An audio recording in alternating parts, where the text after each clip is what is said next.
The Love Letter by Jack Finney, Part 2. I smiled a little. It was hard to believe that people had once expressed themselves in elaborating phrasings of this kind, but they had. The letter continued, and I wondered why it had never been sent. Dear one, do not ever change your ways. Never address me other than with what consideration my utterances should deserve. If I be foolish and whimsical, deride me sweetly if you will. But if I speak with seriousness, respond always with what care you deem my thoughts worthy. For, O my beloved, I am sick to death of the indulgent smile and tolerant glance with which a woman's fancies are met, as I am repelled by the false gentleness and nicety of manner which too often ill conceal the wantonness they attempt to mask. I speak of the man I am to marry. If you could but save me from that, but you cannot. You are everything I prize, warmly and honestly, ardent, respectful in heart as well as in manner, true and loving. You are as I wish you to be, for you exist only in my mind. But figment though you are, and though I shall never see you, your like, you are more dear to me than he to whom I am betrothed. I think of you constantly. I dream of you. I speak with you in my mind and heart. Would you existed outside them? Sweetheart, good night. Dream of me too. With all my love, I am your Helen. At the bottom of the page, as I'm sure she'd been taught in school, was written Miss Helen, Elizabeth Worley, Brooklyn, New York. And as I stared down at it now, I was no longer smiling at this cry from the heart in the middle of a long ago night. The night is strange, time when you're alone in it, the rest of your world asleep. If I'd found that letter in the daytime, I'd have smiled and shown it to a few friends, then forgotten it. But alone, here now, a window partly open, a cool late at night freshness stirring the quiet air. It was impossible to think of the girl who had written this letter as a very old lady, or maybe long since dead.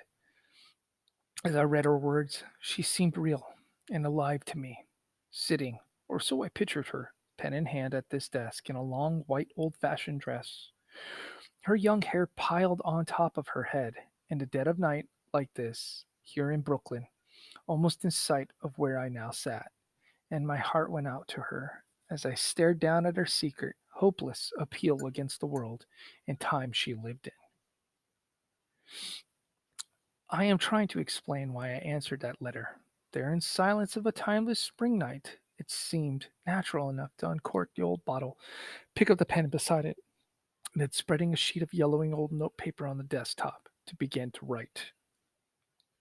I felt that I was communicating with a still living young woman when I wrote, Helen, I have just read the letter in the secret drawer of your desk, and I wish I knew how I could possibly help you.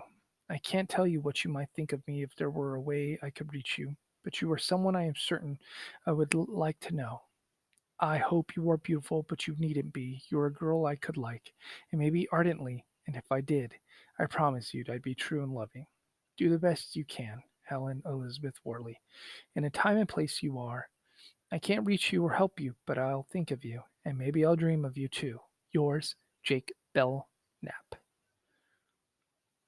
I was grinning a little sheepishly as I signed my name, knowing I would read through what I had written, then crumple the old sheet and throw it away. But I was glad I'd written it, and I didn't throw it away. Still caught in the feeling of the warm, silent night, it suddenly seemed to me that throwing my letter away would turn the writing of it into a meaningless and foolish thing. Maybe, though maybe, what I did seems more foolish still. I folded the paper, put it into one of the envelopes, and sealed it.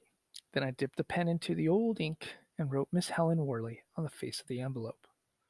I suppose this can't be explained. You'd have to have been there where I was and felt as I did to understand it. But I wanted to mail that letter. I simply quit examining my feelings and quit trying to be rational.